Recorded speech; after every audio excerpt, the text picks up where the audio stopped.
आपको बिना मांगे उत्तर नहीं मिलेगा। आपके समय के लोग प्रभावशाली रूप से उन अनुभवों से लाभान्वित हो रहे हैं जो उन्हें आपकी पिछली पीढ़ियों से मिले हैं। वे अनुभव जिनसे वे लोग गुजरे थे, उन्होंने अपने भीतर जिन इच्छाओं को पैदा किया, उसी से आवाहन का आरंभ हुआ। और आज आप उन अग्रणी लाभों को काट रहे हैं जो बीती पीढ़ियों ने मांगा था। इसके साथ ही आप भी निरंतर मांगते रहें और आप आज भी आवाहन कर रहे हैं और यह जारी रहेगा। तो आप देख सकते हैं कि यदि आप इसे स्वीकार करने का मार्ग खोज लेते हैं तो आपके एक इशारे पर कल्याण की बाढ़ आ जाएगी जिसका आप आनंद ले सकते हैं, बशर्ते आपका इसके साथ काल्पनिक तालमेल हो। क्या आप देख सकते हैं कि चूंकि ऊपर कभी भीड़ भाड़ नहीं होती, तो आपको ऐसे अधिक लोग नहीं मिलेंगे जिनके साथ आप इस बारे में बात कर सके। आजकल के दिनों में बहुत से लोग अत्यधिक परेशानियों और दुखों का अनुभव कर रहे हैं, और चूंकि आजकल वे जिस तरह जी रहे हैं उनकी मांगे उच्चतम व गहनतम स्थिति में होती है, और इस अनुरोध की गहनता के कारण स्रोत ऐसी ही प्रतिक्रिया देता है। और हालांकि जो व्यक्ति यह मांग रहा है वह आमतौर पर अपने दुखों में इतना डूबा होता है कि वह अपनी इन मांगों का लाभ व्यक्तिगत रूप से खुद नहीं ले पाता।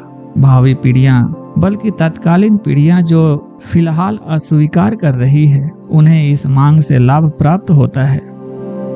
हम आपको यह इसलिए दे रहे हैं जिससे आपको यह समझने में मदद मिले कि आपके लिए कल्याण की धारा और हर प्रकार की वस्तुएं प्रचुर मात्रा में हमेशा मौजूद है, लेकिन उन्हें पाने के लिए आपका उनके साथ तालमेल होना आवश्यक है। आप उनका प्रतिरोध करते हुए उन्हें प्राप्त नहीं कर सकते। जल द्वार खोलें और अपने कल्याण को भीतर प्रवाहित होने दें।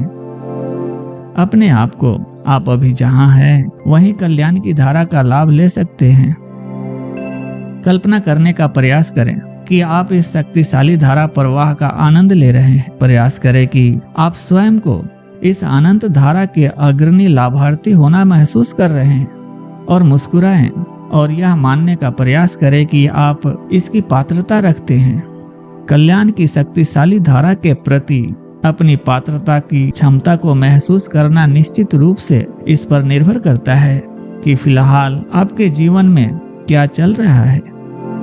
कुछ परिस्थितियों में आप अपने को पूर्णतः सौभाग्यशाली समझते हैं, वहीं अन्य परिस्थितियों में आप अपने को उतना सौभाग्यशाली नहीं समझते।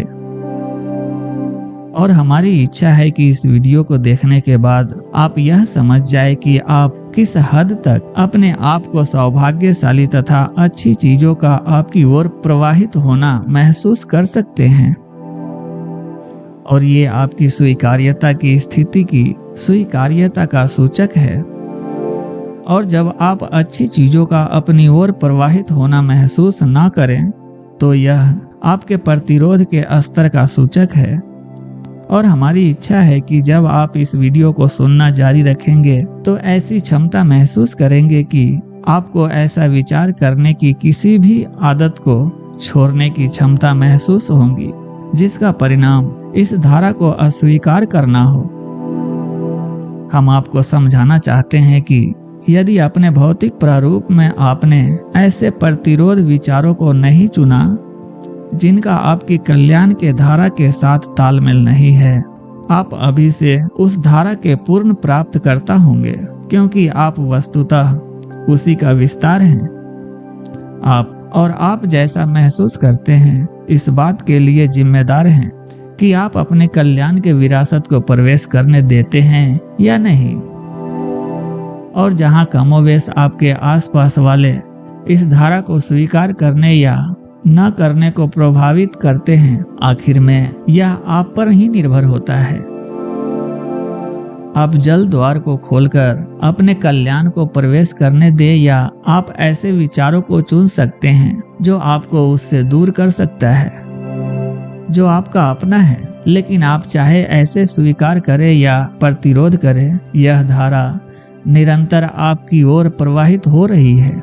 यह कभी समाप्त नहीं होती, कभी नहीं थकती और आपके पुनः विचारों के लिए हमेशा मौजूद रहती है। आप वहां से यहाँ पाने की आदर्श स्थिति में हैं। कल्याण की धारा के साथ अपने संबंधों को सौदेश्य पूर्वक स्वीकार करना आरंभ करने के लिए आपको अपने पर्यावरण या परिस्थितियों में से कुछ नहीं बदलना होता। आप जेल में हो सकते हैं, आप किसी भी आवधिक रोग से ग्रसित हो सकते हैं, आप वित्तीय रूप से दिवालिया हो सकते हैं या आप तलाक की प्रक्रिया में भी हो सकते हैं। इसके बावजूद आप फिलहाल शुरुआत करने की आदर्श स्थिति में हैं और साथ ही हम आपको यह भी समझाना चाहते हैं कि इसमें अधिक समय नहीं लगेगा। इसके लिए आपको सिर्फ सार्वभौमिक नियमों की साधारण समझ तथा स्वीकार्यता की स्थिति की ओर बढ़ने की दृढ़ता होनी चाहिए।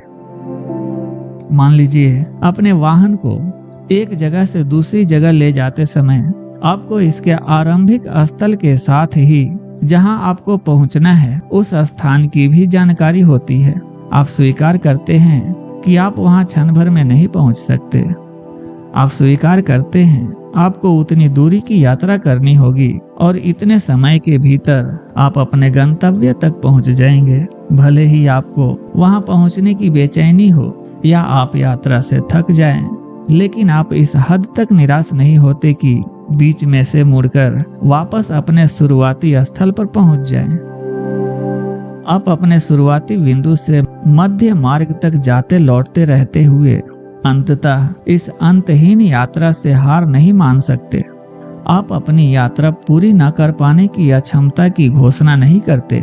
आप अपने शुरुआती बिंदु से इच्छित बिंदु के बीच की दूरी को स्वीकार करते हैं और अपने गंतव्य की दिशा में चल पड़ते हैं। आप जानते हैं कि आपको क्या करना है और आप वही करते हैं।